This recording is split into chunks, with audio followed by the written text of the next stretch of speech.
नमस्कार बंधुरा नित्य नतून रान्नाय सबाइके स्वागत।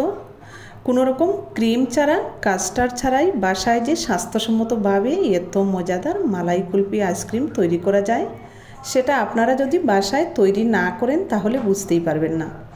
और ये आइसक्रीमेर स्वादटा दुकानेर आइसक्रीमेर थेके कोनो अंशेई कम होबे ना। এই গরমে আপনারা চাইলে এভাবে বানিয়ে ডিপ ফ্রিজে ফ্রোজেন করে রাখতে পারেন। এরপরে যখনই মন চাইবে তখনই বের করে 5 থেকে 7 মিনিটের মতো রেখে পরিবেশন করতে পারবেন। তো আইসক্রিম বানানোর জন্য প্রথমেই চুলায় প্যান বসিয়ে নিয়ে নিচ্ছি হাফ লিটার গরুর দুধ। আর দুধটা আমি আগে থেকেই ভালো করে জাল করে একটু ঘন করে নিয়েছি। গরুর দুধের পরিবর্তে কিন্তু গুঁড়ো দুধ দিয়েও বানাতে পারবেন। তো এবার আমি দুধটাকে একটু জাল করে ভালো করে ফুটিয়ে নেব। বেশি সময় জাল করার দরকার নেই, কারণ আগে থেকেই ভালো করে জাল করা দুধ ছিল, সেজন্য একটু ফুটিয়ে নিলেই হবে। দুধটা যখন ভালো করে ফুটে আসবে তখন একটা বাটির মধ্যে আমি 2 চামচ দুধ তুলে রাখছি। আর এই দুধটা আমি কী জন্য রেখেছি সেটা আমি আপনাদেরকে বলে দেব। এবার এই দুধের মধ্যে আমি দিয়ে দিচ্ছি 1 কাপ চিনি। এবার নাড়াচাড়া করে চিনিটাকে ভালো করে গলিয়ে নিতে হবে। আমি এখানে 1 কাপ চিনি দিয়েছি, মিষ্টিটা হয়তো একটু বেশিই হবে। আপনারা যদি কম মিষ্টি পছন্দ করেন তাহলে চিনিটা আরেকটু কমিয়ে দিবেন। তো এতক্ষণে চিনিটা গলে গিয়ে দুধের সাথে মিশে গেছে। এবার এর মধ্যে আমি দিয়ে দেব 1 কাপ ফুল ক্রিম গুঁড়ো দুধ।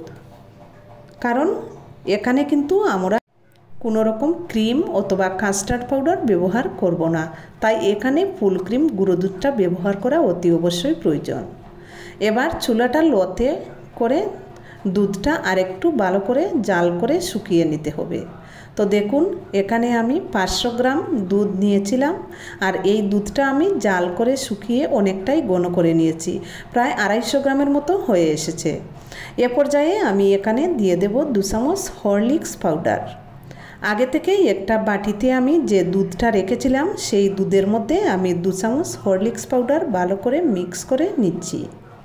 যেহেতু আমরা এখানে কোনো রকম ক্রিম, কর্নফ্লাওয়ার অথবা কাস্টার্ড ব্যবহার করছি না, এতে কি হবে আমাদের কুলফি আইসক্রিমটার মধ্যে হরলিক্সের টেস্টটাও চলে আসবে, আর সাথে আইসক্রিমের কালারটাও কিন্তু খুব সুন্দর আসবে। আপনারা দেখে নিশ্চয়ই বুঝতে পারছেন যে দুধের কালারটা কতটা চেঞ্জ হয়ে গিয়েছে, একদম হালকা একটা ইয়েলো কালার চলে এসেছে। এভাবেই আমি 1 থেকে 2 মিনিটের মতো অনবরত নেড়েচেড়ে জাল করে নিয়ে দুধটাকে আমি ঘন করে নিয়েছি। আর ঠিক যখন ঘনত্বটা এরকম আসবে তখন চুলাটা অফ করে দিতে হবে, কারণ এটা ঠান্ডা হওয়ার পর কিন্তু আরও অনেকটাই ঘন হয়ে যাবে। এবার এটাকে পুরোপুরি ঠান্ডা করে নিতে হবে। এবার এখানে আমি 4টা আইসক্রিমের কাপ নিয়েছি, আর এই কাপের মধ্যে আমি দুধটা ঢেলে নেব। দুধটা আমি পুরোপুরি ঠান্ডা করে নিয়েছি, আর দেখুন ঠান্ডা হওয়ার পর কতটা গাঢ় হয়ে গিয়েছে। আপনাদের হাতের কাছে যদি এই রকম কাপ না থাকে তাহলে যে কোনো স্টিলের বাটিতে অথবা কাপে সেট করে নিতে পারবেন। এবারে ফয়েল পেপার দিয়ে আমি এর মুখগুলো ভালো করে ঢেকে দিচ্ছি। চেষ্টা করবেন ফয়েল পেপার দিয়ে মুখটা ঢেকে নেওয়ার। তো এবারে আমার আইসক্রিমের কাপগুলো রেডি হয়ে গিয়েছে, আর এবার 7 থেকে 8 ঘন্টার জন্য আমি এগুলোকে ডিপ ফ্রিজে রেখে দেব। তাহলেই কিন্তু আইসক্রিম একদম সেট হয়ে যাবে। তো এখানে দেখুন পরের দিন সকালে আমি আপনাদের দেখাচ্ছি। এখানে আইসক্রিমগুলো কিন্তু পুরোপুরি সেট হয়ে গিয়েছে, আর উপরে কিন্তু একটুও বরফের লেয়ার বোঝা যাচ্ছে না। তো আমি আপনাদের এখন কেটেও দেখাচ্ছি একদম দোকানের মতো লাগছে কিনা দেখুন। তো মুখে দিলেই কিন্তু মিলিয়ে যাবে, এতটাই স্মুথ ও ক্রিমি তৈরি হয়েছে এই আইসক্রিমটা।